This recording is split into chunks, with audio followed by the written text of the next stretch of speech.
An axially loaded column is of 300 into 300 mm size. Effectively, length of column is 3 meter. What is the minimum eccentricity of the axial load for the column? 0, 10 mm, 16 mm, 20 mm. അപ്പോൾ നമുക്ക് എങ്ങനെയാണെന്ന് നോക്കാം. Minimum eccentricity ആണ് calculate ചെയ്യാൻ പറഞ്ഞിരിക്കുന്നത്. അതിനൊരു conditions ഉണ്ട്. ആദ്യം നമുക്ക് ഈ എസെൻട്രിസിറ്റി മിനിമം എത്രയാണ് കിട്ടുന്നതെന്ന് നോക്കാം. സോ ഈ minimum is equal to L by 500 plus D by 30. ഇതിൽ L എന്ന് പറഞ്ഞിരിക്കുന്നതാണ് നമുക്ക് ക്വസ്റ്റ്യനിൽ 3 മീറ്റർ, D എന്ന് പറയുന്ന 300 എന്ന് തന്നിട്ടുണ്ട്. ശ്രദ്ധിക്കുക, യൂണിറ്റ് സെയിം ആക്കണം. അപ്പോൾ നമുക്ക് L 3 മീറ്റർ ആണ്, അതിനെ ഞാൻ 3000 ബൈ 500 പ്ലസ് D ക്വസ്റ്റ്യനിൽ mm തന്നെയാണ് തന്നിരിക്കുന്നത് 300 ബൈ 30. ആൻസർ വരുന്നത് 16 mm ആണ്. ഇനി ഒരു കണ്ടീഷൻ നമ്മൾ പഠിക്കുന്നുണ്ട്.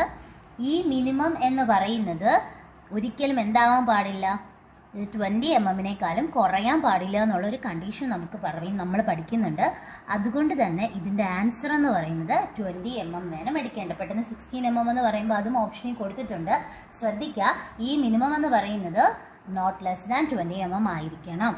ഓക്കെ, അത് കോഡ് ബുക്കിൽ എടുത്തു പറഞ്ഞിട്ടുള്ള ഒരു കാര്യമാണ്. അപ്പോൾ നമ്മുടെ ആൻസർ എന്ന് പറയുന്നത് 20 mm. ഈ ക്വസ്റ്റ്യൻ ഗേറ്റിനും ചോദിച്ചിട്ടുണ്ട്, അതുപോലെ തന്നെ എയുടെ പ്രീവിയസ് ഇയർ ക്വസ്റ്റ്യൻസിലും കണ്ടിട്ടുള്ളതാണ്.